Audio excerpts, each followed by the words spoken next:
We're ready. Okay. Good evening, everyone. Welcome to the June 8, 2023 meeting of the Community Board 6 Health and Human Services Committee. My name is LV Barroso and I'm the chair of the committee. This meeting is called to order at 6:34 p.m. Tonight, we are joined by Assistant District Manager Brendan Burt.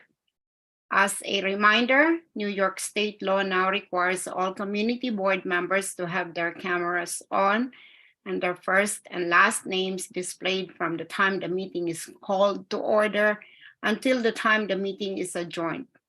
If your camera is not on and your name not properly displayed, you cannot count towards quorum. Members of the public, you can raise any questions or comments that you have through the Q&A feature of Zoom. If there is time following the committee's discussion, we will field questions from the public. Hannah is taking minutes tonight. Thank you so much, Hannah. We will now take the attendance by roll call. Brendan will conduct the roll call. Committee members, I will call your name and you will unmute yourselves. When your name is called, please say present.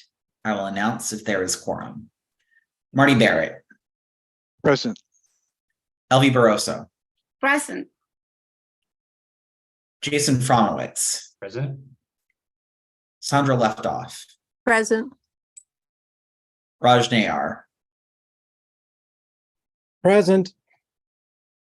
Kevin O'Keefe. Present. Aisha Siddiqui. Okay, I did not see Aisha here, so she is absent. And Hannah Singleman. Present. We have a quorum. Thank you, Brandon. The agenda for tonight's meeting was distributed ahead of time by the board office and is reflected on the screen before you.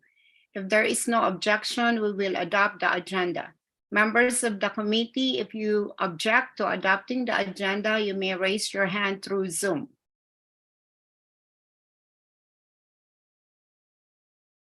Seeing no objections, the agenda for tonight's meeting is adopted. The minutes from the May 11th meeting were distributed ahead of time by the board office. If there is no objection, we will adopt the minutes as drafted. Members of the committee, if you object to adopting the minutes, you may raise your hand through Zoom.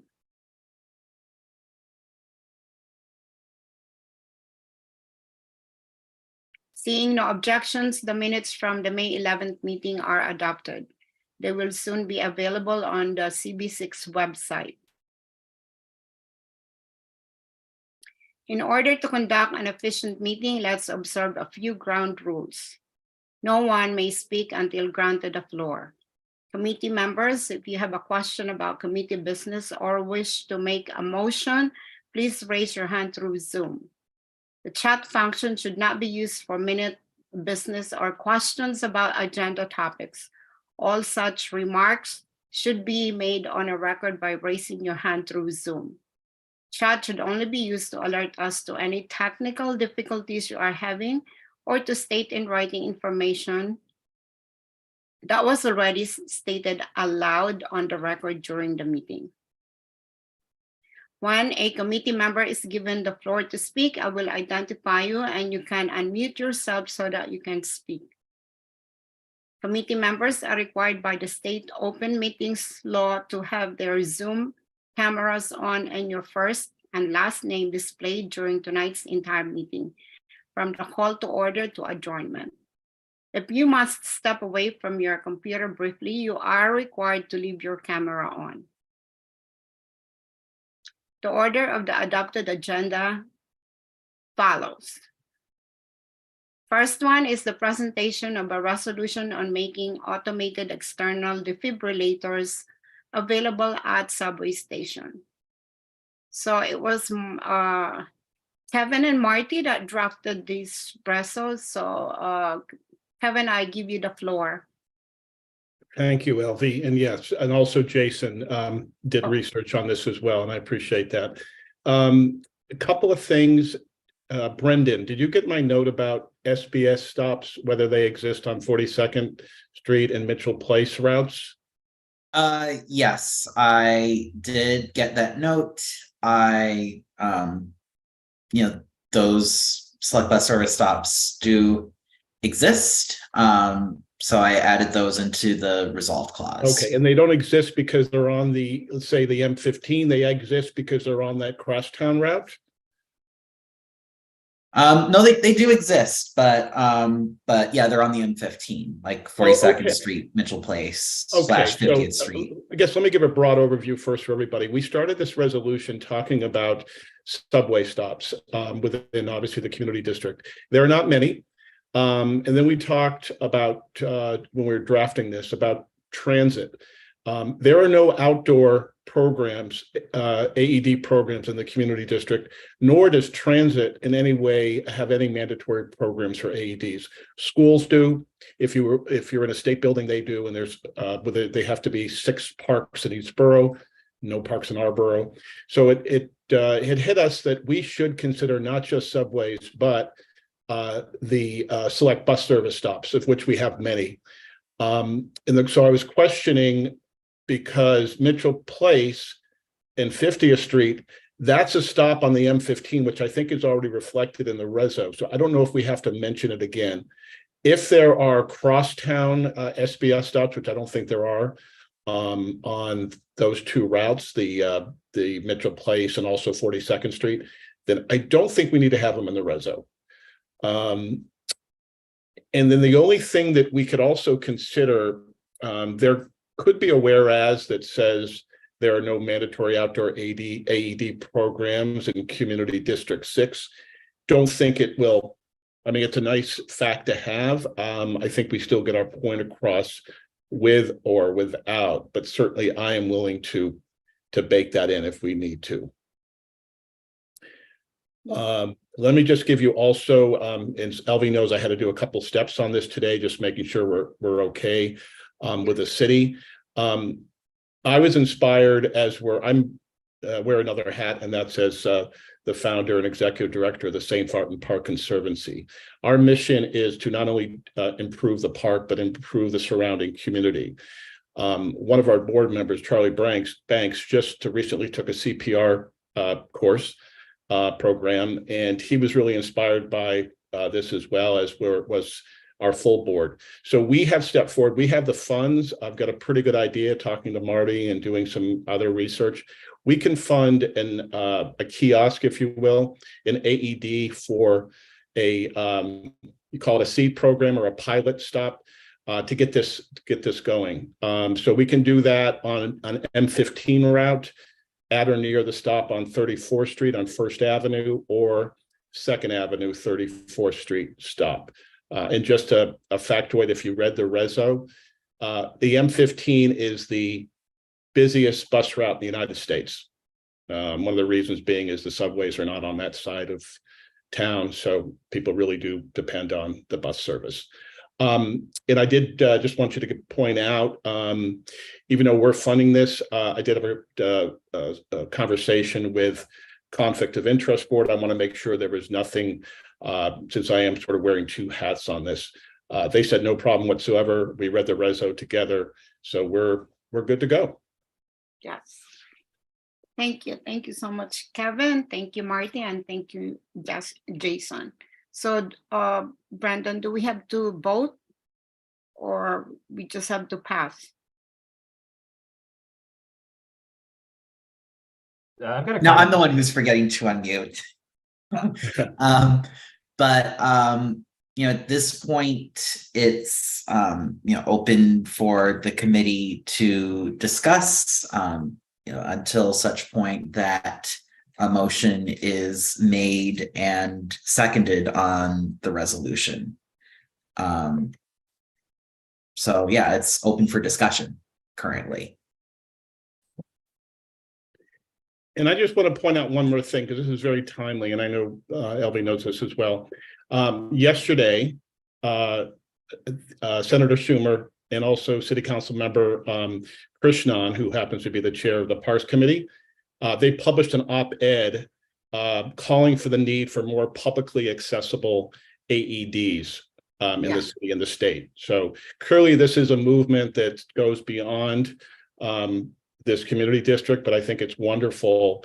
Again, thank you, Marty and Jason and Elvie, for getting this going, that we truly can be a bit of an incubator on this. Yes. I see the hand of Jason. Thank you. Yes, I have a thought. And I'm sorry for not raising this earlier as we were collaborating on this. I love what we're doing with St. Martin Park here, and thanks again, Kevin, for facilitating that. Would we want to include parks either in place of the buses as areas where we would want to see the AEDs? My only concern is that we have a lot of bus stations, and we may perhaps are coming out asking for a lot. I suppose, making the counter argument, we would need to include the Parks Department here instead of as a resolution to the MTA. I love the way. Oh, sorry, I didn't raise my hand. Go. Sorry. Marty? Well, I think we should leave it at this. We're only talking about subway stations and the select bus stops. And we can do a separate one in regards to parks and join with the Parks Committee on that one. That's true. A question that I do have, or a suggestion, is that since that op-ed piece came out, added as a whereas. Yeah, I'll send a link to it, and I'll put a link right now in chat as well. But whereas Senator Schumer and blah, suggested that there should be more public AEDs. So here we're doing it. Yes. I think that's good. Yeah. Yeah. Can you do that, Kevin? Can you add that one? I just put it in. The link is, yeah, we can do the whereas, but I also have the link. It doesn't specifically say transit. Obviously, it's more broad stroke than that. But it does mention ball fields. And sorry, I'm going out of turn. I know Sandra had her hand raised. But I'd like to comment on parks later. Yeah, Sandra? I just want to know how much each of these costs. What's the cost per setup? Okay. School, it depends on, of course, the quality. Schools can get them for about $1,000, let's say, just the schools as an example. But again, they don't have to be as safe and secure as a kiosk or a mounted AED. So we know it could easily go up to $5,000. Again, the Conservancy is willing to make that commitment. But only for one, right? The rest gets picked up. Yes, it would be a pilot. Yes. Who picks up the expenses on it? The Conservancy will take care of it. No, that's the only one. But then if you the rest. Well, I think Marty had addressed this before, that we don't like to, bake in dollar figures in our resolutions. No, I understand, but when we make a decision or we promote it, and there's limited budget, you're limited resources, you are pitting one set of needs against another. That's why I'm trying to get an idea who pays for it, how much is it, what are we talking about here in expenses? So, if it's healthcare dollars, we are making decisions about how, it's a resolution only, but it's a relevant issue for me about who pays for it and, how that decision will be made. In our budget priorities, we can put in, when we vote for budget priorities, we can put in a budget priority to fund the AEDs in the pilot program.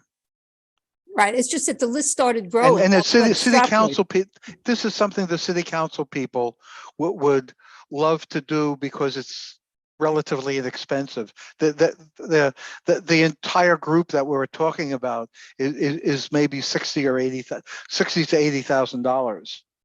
So, that's a drop in the bucket for what the council members have as the dollars they get about $2 million that they can spend individually. Mhm. Okay, thank you. And also, if you read the op-ed, Senator Schumer does address the initiation of grants for AEDs. Okay, thanks. Heaven, you want to say something about the park? Yeah, and Jason, I'm right with you. And we had this discussion with Conservancy Board that, should it be closer to where there's a lot of pickleball, handball, tennis being played? Because as it's pointed out in the op-ed as well, ball fields look, you can get a cardiac arrest running for a bus just as easily, I believe, as I've been told, as hitting a pickleball. But that said, it says in the Reso draft, at or near a bus stop, because we may run into a situation where the MTA, it's the bureaucracy, to get approval for this, even though the money's there, might be a major lift. Whereas the Parks Department, I feel like we have a lot more of a speedway to get it approved. So I don't think it's a bait and switch. I don't want it to be, but if we could have it, let's say the 34th Street MTA, you have one that's diagonally across the street from the park, that SBS stop. The other one is moved now because of construction, but that could be close to the park, if not at the park, and still be next to a bus stop. But I want to be transparent about that to make sure that we're clear. That's why it says at or near the SBS stops. Yeah. Does that make sense? And I love the parks idea because they're more secure. I think you don't want them locked at parks get locked at night, like St. Martin Park does. But then again, you don't want to, have somebody in need for it and have the park locked. So in a way, it would have to be outside those lock gates to make sense. Yeah, that all makes sense. Brendan? Just a couple of things. One thing I wanted to flag for committee members, and one question I have related to this, the resolution language based on this discussion. So the thing I wanted to flag is I have this whereas clause added on that Gotham Gazette piece. I can even add a citation to it. So that's the first thing I wanted to add. The second thing is looking at the resolved clause. I see that it says that we want the defibrillators at all subway stations and select bus service stops. Do people want it changed to that they're available for use at all subway stations and at or near select bus service stops?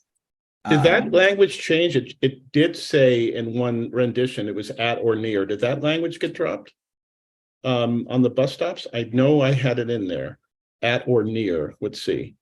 Maintain and Yeah, I don't see the language here for whatever reason, but oh wow. Okay, I'm glad we're going through this. It's good. Yeah, we can add that. Okay. yeah.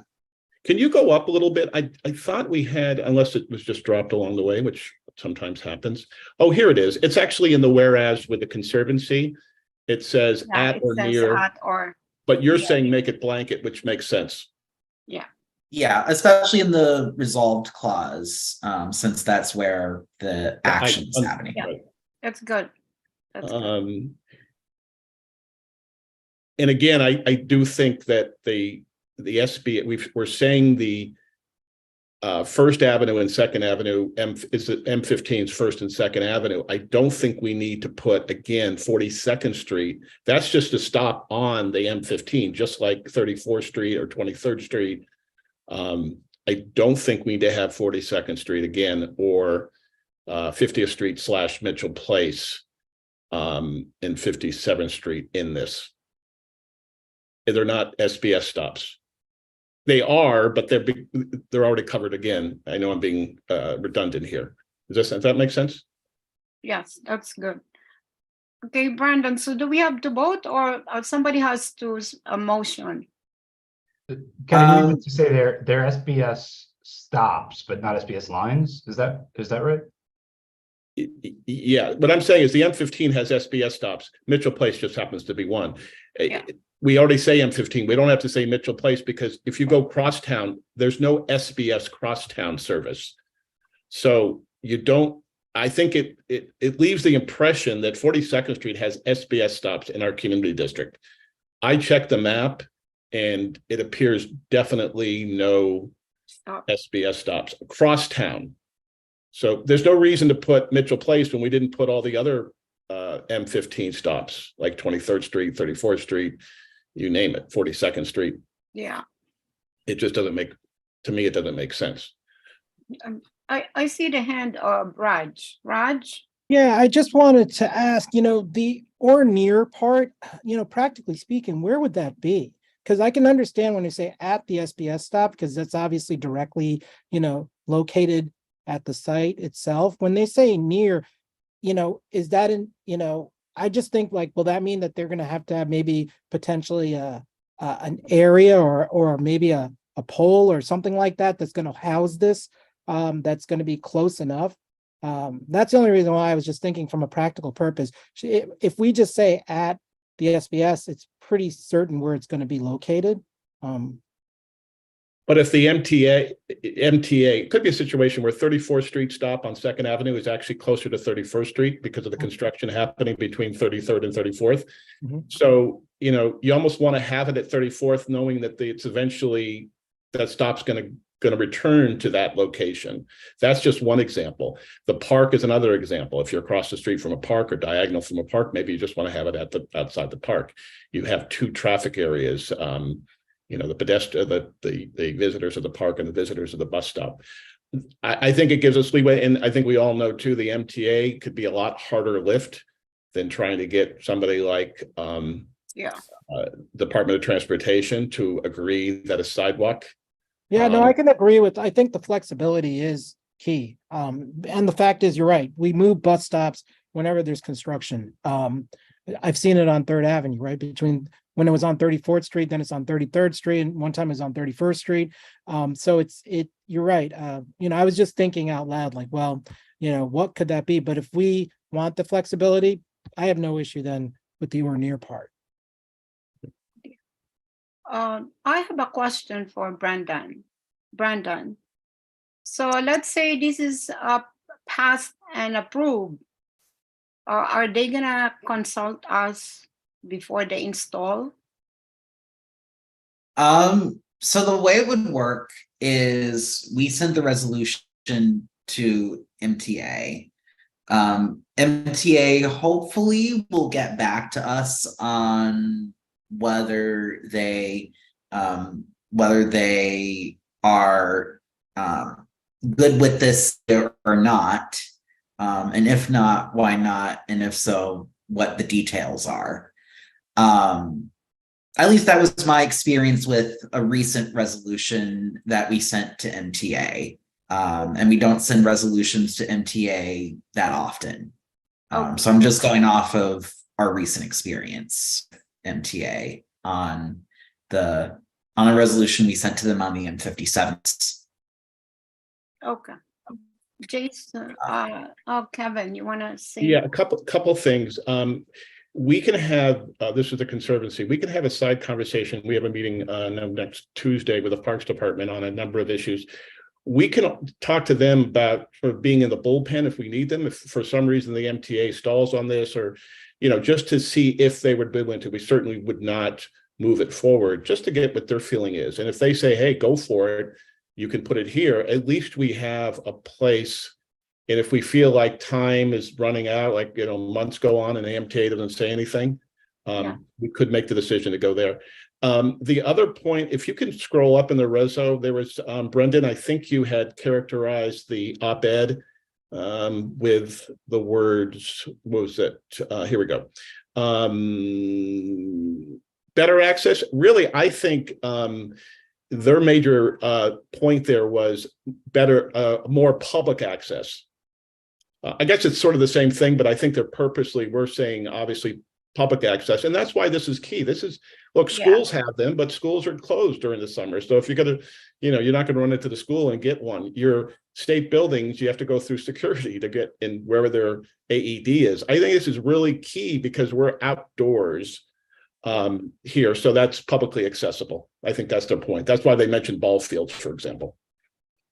I think that's good that we changed that. Okay. Okay, so Brandon, I think somebody from members should.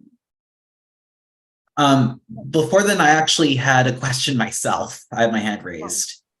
So I just wanted to make sure with the resolve clause, are all the bus stops that we wanted included or crossed out here, included or crossed out? Just want to make sure we have the language the way the committee wants it. You could cross out 57th Street as well. Okay. And let me just go through this. No SBS cross town, and this is really what we're focused, cross town on 57th. I have to maybe go back to the map, but if that's one that you had, Brendan, then I think we need to redline it like you did.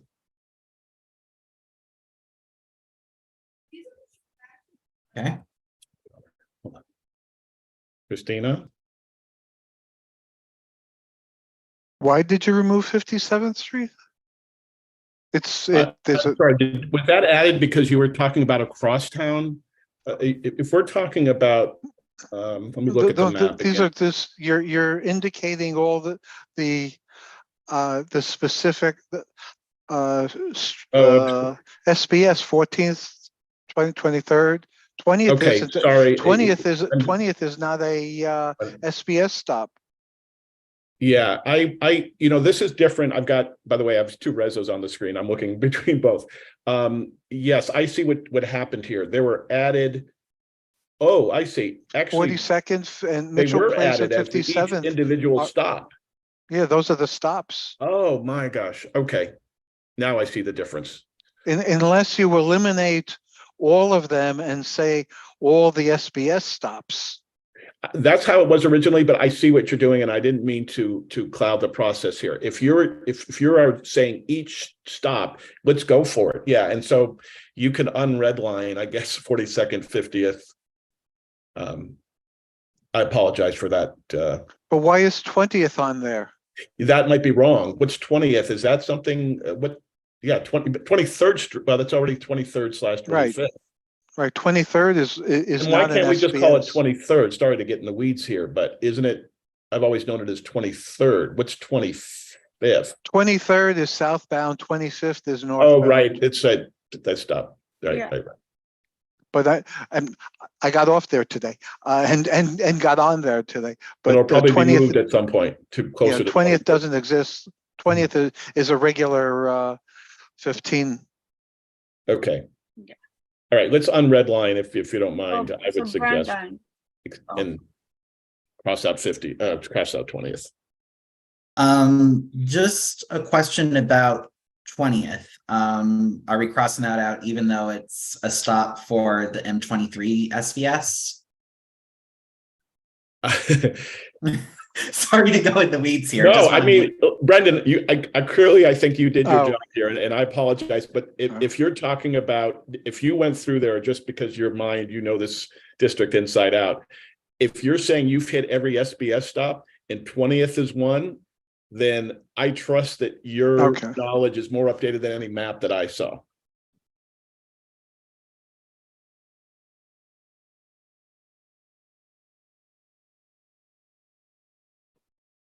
I was on mute. I was just saying, just wanted to clarify. Yeah.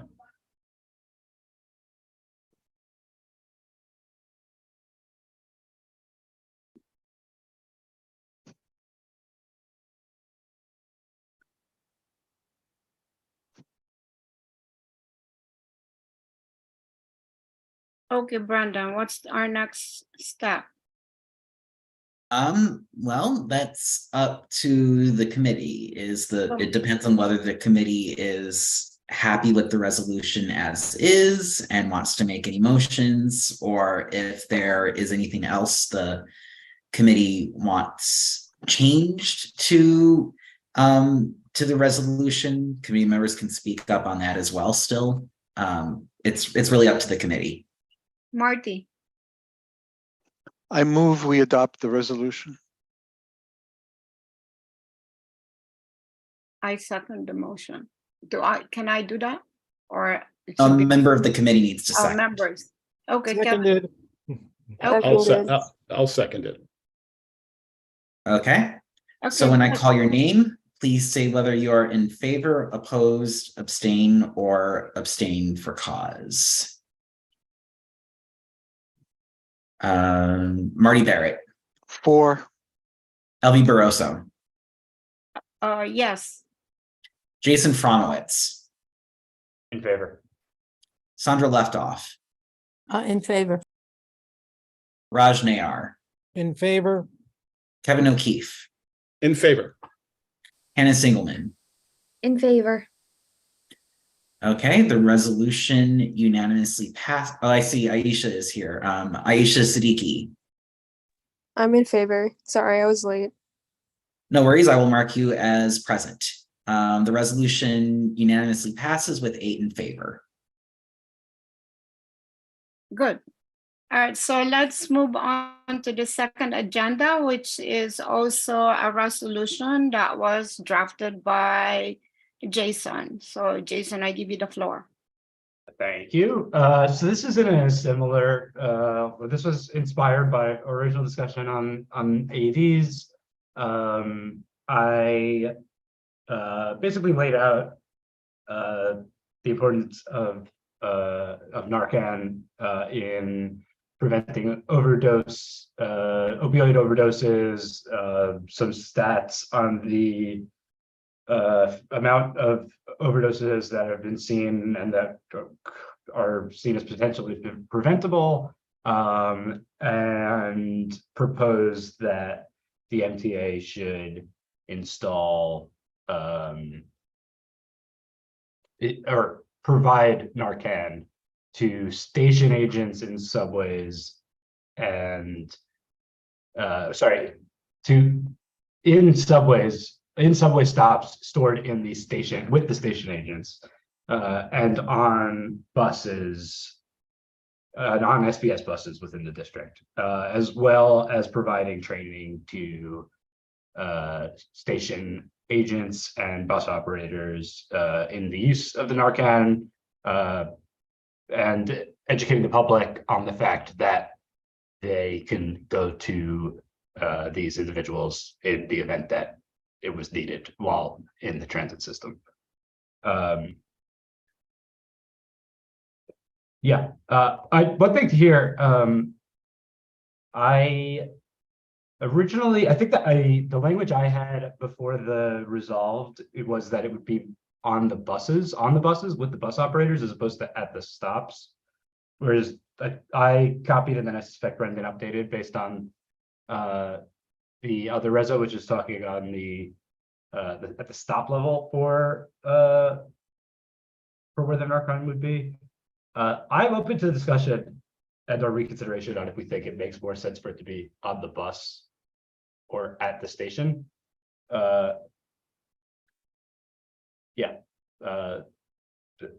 Or both, especially given that these are only $50, but we could discuss that. I don't know if anybody else has an opinion on that, and or happy to address any other questions on this. Yeah, Kevin?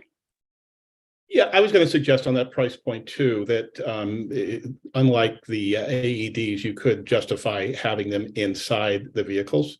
I'm curious to know whether your research found if any other cities do this for transit stops and let's say bus stops, and whether they're at a station or at with the driver. Yes, I found one city only, actually, interestingly, Arvin, California. Honestly, I'm not sure where that is, but they got some fresh coverage on it. They've provided it on the buses, to train the bus operators on administering it. I think that makes sense in this case. And the only other comment I would make is, I don't know if you want to mention the price because that could go up or down. You could say the discounted price. I just know there might be some cynics that say, hey, you said it was 50 and now it's 55. I don't know if you want to corner yourself with an actual dollar figure. Yeah. Yeah, we You can can just say a discounted price. Brenda? Yeah, just wanted to note the language change that's made. The strike through is with the language that it sounds like we're taking out. Since it sounds like the committee wants these kits to be available at subway stations and on SBS buses. The buses themselves as opposed to at bus stations. Yep. And Brandon, can we take out the $50?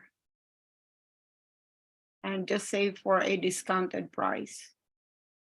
Yeah, we can take that out if the committee is good with that. That's not a problem. Yeah.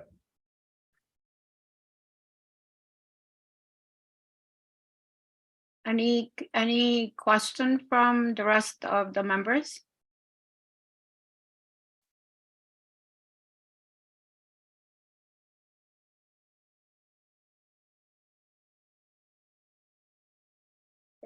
Kevin? I'd like to move to adopt this. Thank you. Marty? I second. Okay. So when I call your name, please say whether you are in favor, opposed, abstain, or abstain for cause. Marty Barrett, In favor. Elvie Barroso, In favor? Jason Fromowitz, In favor? Sandra Leftoff, In favor. Raj Nayar, In favor. Kevin O'Keefe, In favor. Aisha Siddiqui, In favor. and Hannah Singleman. In favor. The resolution passes unanimously with 8 in favor.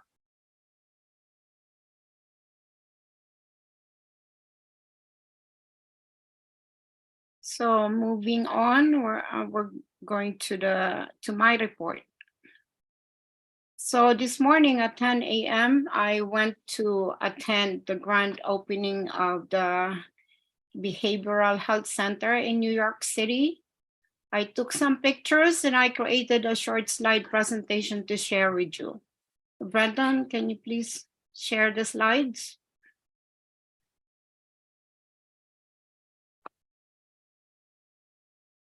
The Behavioral Health Center of Mount Sinai Health System is located at 45th Rivington Street. The center is a brand new patient-centered one-stop location offering a full array of services to meet our community's mental health, substance use, and primary care needs. This is the largest private investment in behavioral health in the history of New York State. The Mount Sinai Behavioral Health Center is a testament to the value that Mount Sinai places on behavioral health care. With an investment of $140 million and significant resources and time to provide exceptional, compassionate care to the community. Next slide. So the ribbon cutting took place this morning. As you can see on the left side of Mark Levine, our borough president, is Dr. Kenneth Davis. He's the overall president and the CEO of the Mount Sinai. Next slide, please. So the services that the center provides are inpatient services that include inpatient psychiatric hospitalization, inpatient detoxification, and rehabilitation from substances. They have 36 beds for geriatric psych patients, 28 beds for those with dual diagnosis, for example, schizophrenia and substance abuse. They have 8 beds and 51 rehabilitation detox. They have crisis services for patients that experience mental health crisis, but do not need inpatient hospitalization. It's called intensive crisis residence. They have a subacute intensive outpatient services, which is a short-term alternatives to psychiatric hospitalization. Patients receive a partial hospitalization program or intensive outpatient program. And they have an integrated outpatient behavioral health services that is centralized, comprehensive, integrated outpatient services that include mental health, substance use, behavior, and primary care. And in addition, they also offer telebehavioral health. And last, all patients will have the opportunity to participate in research and clinical trials that contribute to the advancement of psychiatric knowledge and care.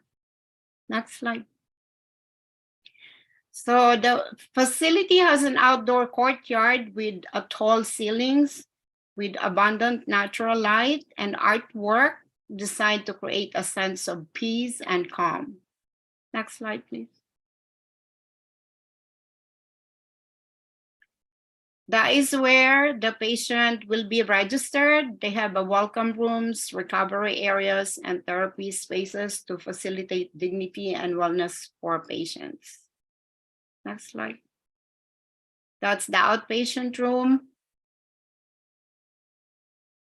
The conference room with patient and family. Next slide, please. That's the consultation room. The examination room for adults. Next slide, please. These are examples of the individual room, which has a panic alarm in case a staff needs to help in the patient room. And built into this individual room, next slide, they have the bathroom inside the individual room.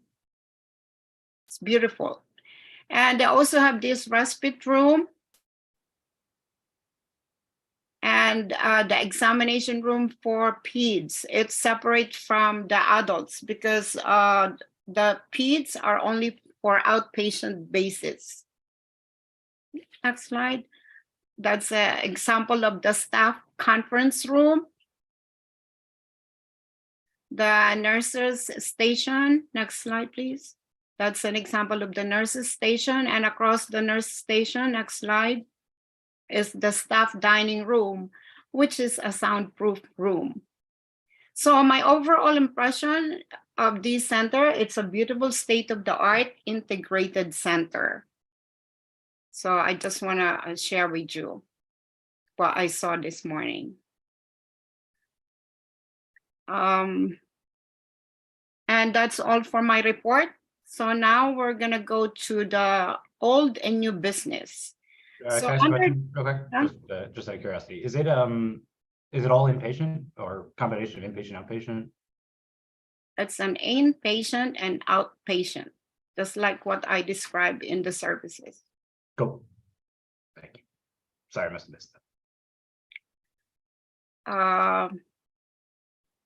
Any other question? We can now move on to the old business. We have Marty, sorry. Speaking of old business, where in CB6 are we going to now try to have the health fair in October? Oh, yes. So the new date for October is October 20. So hopefully we have Where? time to locate for, yeah, to find a location. So let's move on. John, we have a guest, the chair. Just to interrupt, Huh? Sandra has her hand raised as well. Sandra. Yeah, this is old business, but it was old business, but I do want to let the committee know what's happened. I brought up almost 2 years ago the issue of Oh, yeah, the yeah. transfer. Yeah, Hold let me on, tell them. Sandra. Huh? Sandra, we're gonna go first to John because John might need to leave already. So let's Let's hear from John first. John will give us an update about the rest on cannabis. And I have no issue if Sandra had a point. She had her hand up before me. If she wants to make a point, that's fine with me. Okay, I'm going to And- just make my point and get it over with if you don't mind. I brought up an Fine with issue. me. Okay, about 2 years ago about the transformation of the municipal retirees onto the Medicare Advantage plan. It's been a very difficult fight. I know this committee didn't support doing anything about it.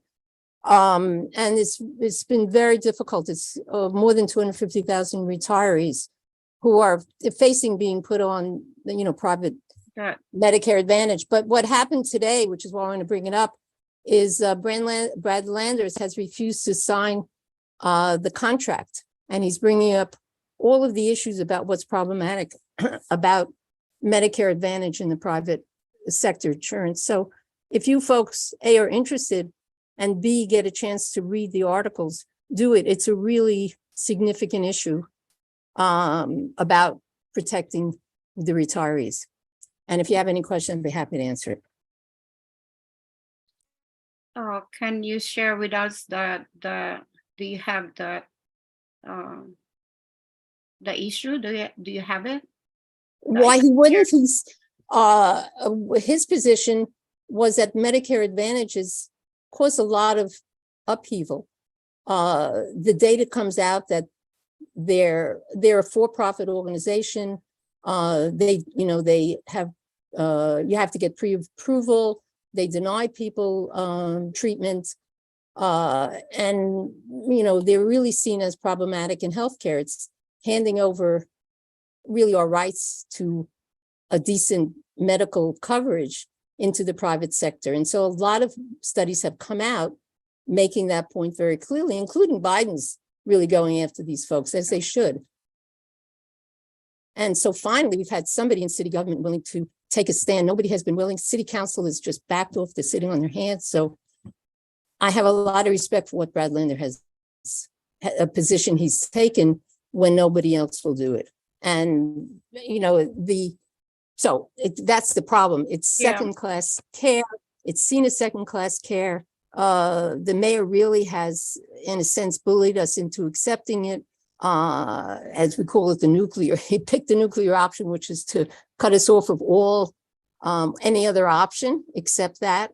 And so, and city council backed off of stopping him. So we had Brad Lander to, at this point, to say he's not going to, he is not ready to sign it. If he will sign it, I don't know. Hopefully he won't. But it is a very significant issue for the municipal retirees. Does that answer your question? Yeah. Do you have any suggestion on how we can support this? Oh, God, yes, tons of them, I'm afraid. You need to write, the first one is the mayor. The mayor is insisting he's going to do it. So it's the mayor who we have to get to. So, or the unions, all the unions, it's a complicated issue. It was a political deal that got made. But the union, many of the union representations and the members are writing letters, particularly to the mayor, but also to city council. City council, by and large, is not responding. The mayor hasn't said a word. He has every plan on signing off, which he can do over Brad Lander. But the more he's getting those letters, the more pressure it puts on him. So one is, write letters and call. We call, our council reps, email, call the mayor's office. But you got people in their 90s who don't know what's going on. It is so disturbing to go to these meetings and realize they're taking people who retired, 20, 30 years ago and undoing their health care. And you have to know how to use the internet in order to even understand what's happening. It's just disgraceful. So write letters to anybody you could think of in city government, and also write letters of support to Brad Lander. He took a very decent stand, and I think he needs all the support he can get. Should we write a Russell to support? We try. Remember what happened 2 years ago? Yeah, When that was in the past, Russell, it but was we can, horrible. Huh? But we can open it up and I'm not willing to do it again unless I know I have support from the committee to do it. That was too painful a time. Honestly, LB, it was horrible. yeah. So I- unless there's support from folks, I know there's a new group here, I wouldn't, if somebody, I'd be happy to reinstitute that resolution, but it was dealt with very terribly for me. So members, Huh? do you agree? We can write a resolution to support? The committee has to decide that. Yeah, I know. I'm asking members. I think the younger folks don't know what I'm talking about, right? To be fair. I Do mean, you I would, think so, I feel Anna? like if I'll do more research on it. I think I'm also just curious, like if what, I know it's painful, so we don't have to get into it, but Yeah, just any of the pushback so we can Oh, you mean what, design it how better have we this pushed time back? around, Huh? but. Oh, sorry. No, what's the question? You mean what have we attempted to do? Yeah, I guess if it didn't go well the first time, is there anything we've learned that we can do Oh, better you this mean what time? happened to the Yeah. resolution? Yeah, Maybe somebody else can speak to that who was there. Uh, Elby, you were so- there? yeah, There was a member here who's no longer Yeah, here, one of the member objected was- on it. just jumped on it and the rest of the committee went along. It was not passed. But I, Because, yeah. we can revisit and But it has to be done now. The other part Yeah. is the threatened change is going to happen September 1. So, so if you can resurrect that resolution, I'm just telling you at this point to say anybody who wants to, take a part in this, I'm doing it on the individual level. Because I think it's a little late. My guess would be if they actually go through with this by September 1, there's no chance of a resolution having any impact. But so I'm appealing to the individual members of the committee, go write your city council and call them and call the mayor's office and tell them that you're opposed to this change. And that I think is the best we can do as a committee, because I really do think it's too late to do a resolution, which, is going to get lost. So that would be my suggestion. My letter was, one of the letters was, how could you do this if it was your grandparents and you realize you were going to upend their insurance? You wouldn't do it. But, and I think it, that's sort of the feeling of it's just old people who don't know they don't know what's coming down the pike and they don't get it. And you don't do that to people.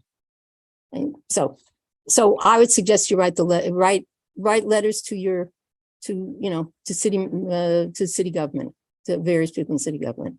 Does that help, Hannah? Is that? yeah. Okay, and the article is coming out, I can actually forward it, Elby, to you, the article that came out today Yeah. on Birdlander. And then Yeah. maybe you can distribute it to the committee members? Yeah, that's what I'm Terrific. asking. If you have it. you Yeah, I can- do, but it's on my Okay. phone, so I don't know how to, Yeah. I'll have to, Okay, send it and to you. Brandon can send it to all members. terrific. Okay, Thank you. you're welcome. All right, so let's move on to John. John, sorry Oh, about oh. that. First, don't be sorry. I'm glad I stood down. In fact, could you, Brendan, be sure you include me on the distribution of the matter that Sandra just raised? That's sounds important. So Yeah, I can do no that. need to be sorry. Okay, Brendan, do we have a copy of the reso? I will give a very brief introduction. I know that the committee is coming up on an hour here. So, It's okay. all right. No worries. Recently, and finally, with the passing of the budget and the agreement among the legislature, the assembly, senate, and governor on the budget, an enforcement mechanism was finally resolved to support the Office of Cannabis Management and the Department of Tax and Finance in relation to the proliferation of illegal smoke shops. This is a resolution that has passed unanimously for what the Business Affairs and Licensing Committee and the Youth and Education Committee, with the support of several people on this meeting tonight. And basically, and I'm going to stop very quickly and take questions. What the reso does is it challenges the Office of Cannabis Management, which is going to be reporting on these shops and the activities in relation to shutting these shops down, the illegal shops. And you have to keep in mind this is about illegal shops. It basically challenges them to report on a monthly basis. The first report is scheduled to come out on January 1st of 2024. I've said publicly and openly that if there are 1,700 illegal shops now, by January 1st, there'll be 2,000. So we were first of all urging them to report earlier. That would be difficult, but we're challenging them. And they are coming out, the OCM, in fairness to the OCM, as Phil Rumsey, who's the head of intergovernmental affairs, said at the borough board meeting, you know, they're building the airplane while they're flying it now. And so this is intended just basically to show support for what they're doing. And the new empowering enforcement legislation, of which there is a PowerPoint deck available, basically gives OCM and DTF the authority to go into shops, authority they did not have before that are illegal.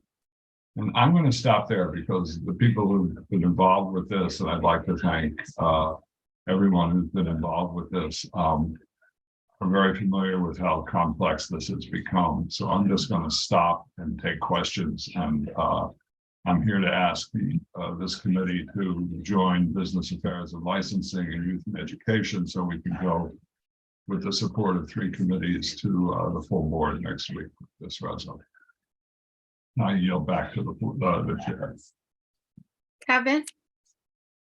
Yeah, I fully support this. I don't want to be Al Capone here voting early and often, but I already voted for this once. Am I allowed to vote for it twice? We wanted it to go through the 3 committees. It's fine with me if you decide that the support of Bulk and Youth and Education is enough. I'm not here to tell this committee how to do its business. Okay, I just ethically, I want to make sure I'm doing this right if I'm voting twice. I've never done that before, I don't think, in my life. Okay, that's a good point. But I fully support it. Okay. Jason? Yeah, also fully support. I think this is great. Just a question. So is there any sense of how many enforcement agents they will have? These are all the questions when Phil Rumsey said we're building the airplane as we're flying it are still up in the air, and there will be. They said there was going to be a period of public comment, which I will keep on top of. Once they have the final details prepared, but I could go into the history of how we got where we are right now, and I'm happy to offline. Very happy to go into it, but. It's not a pretty picture. Okay. I mean, I said to one group that, if there are 4 legal shops right now and 1,700 illegal shops, that means the legal shops are have a less than 1% market share, and one does not need to have a PhD in business strategy to know that is untenable and unsustainable. So the sooner we get more legal shops in and the more of the illegal shops we shut down, the better. I'll stop. Yep. Brandon? Yeah, just to respond to Kevin's point, we have had situations before, whether it be joint meetings or resolutions with multiple committees where people have voted however they wanted to vote, but for all the committees that they sit on. So there's no problem voting like in favor in Business Affairs and Licensing and also in favor here, just to clarify. It's happened before. I appreciate that. Thank you. Jason? I would like to make a motion to support this resolution.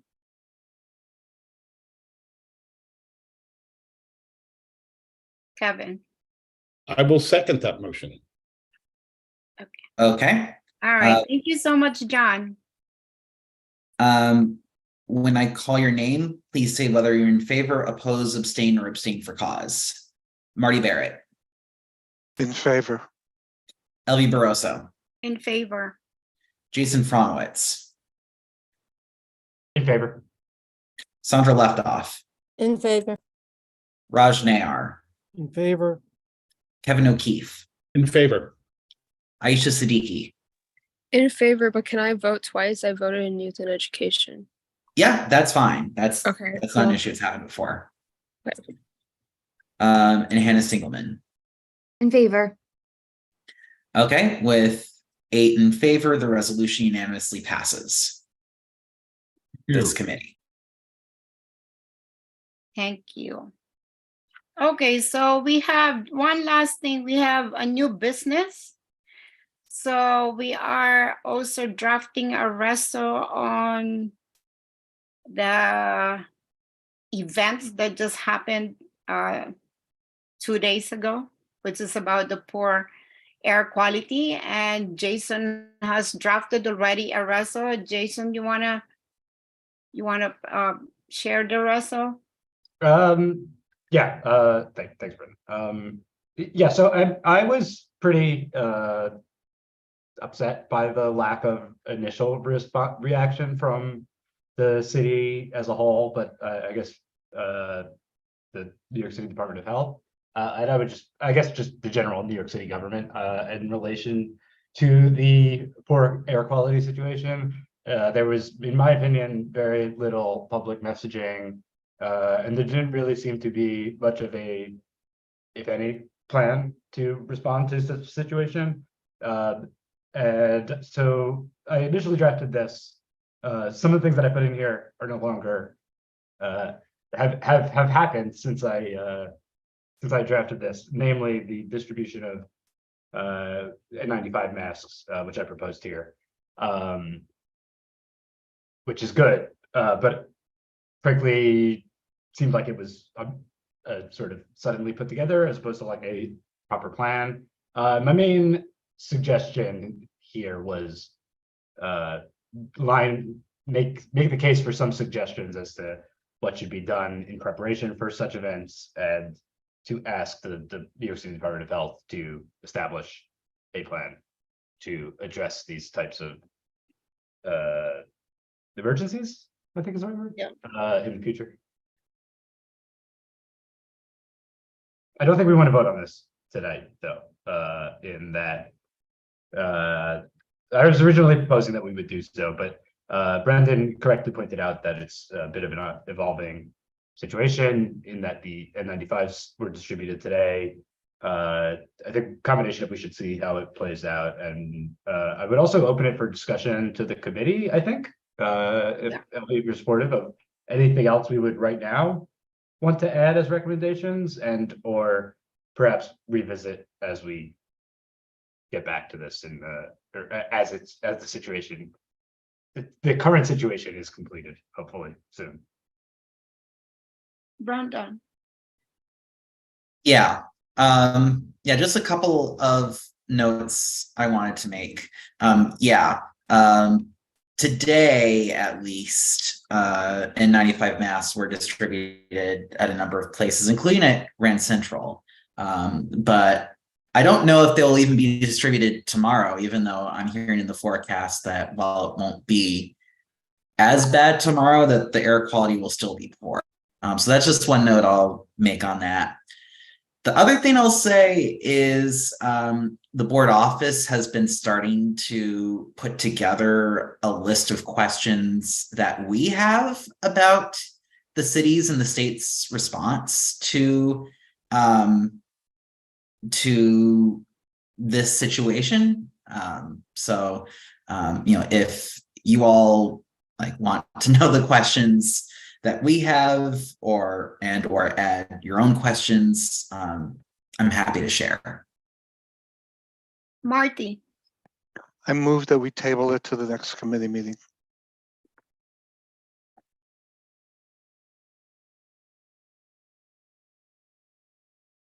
Kevin. I think that's wise. I second that. Okay, good.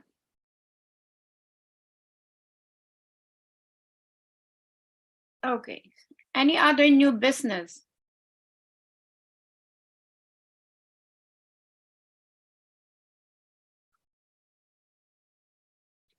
Okay, so this is our last meeting. So we're not gonna have a meeting in July and August, and our next meeting is going to be in September. But during the summer, if you happen to know of any location or site for our community board health fair, the health fair that we planned that was supposed to be during the summer, but it didn't happen. So the new date is going to be October 20. So if you have prospective location, please, even if we do not have a meeting, please let me know or Brenda know. Okay. Okay, if there's no other objection, no other new business, thank you. Thank you so much for all your support and have a good summer. I'll see you next week.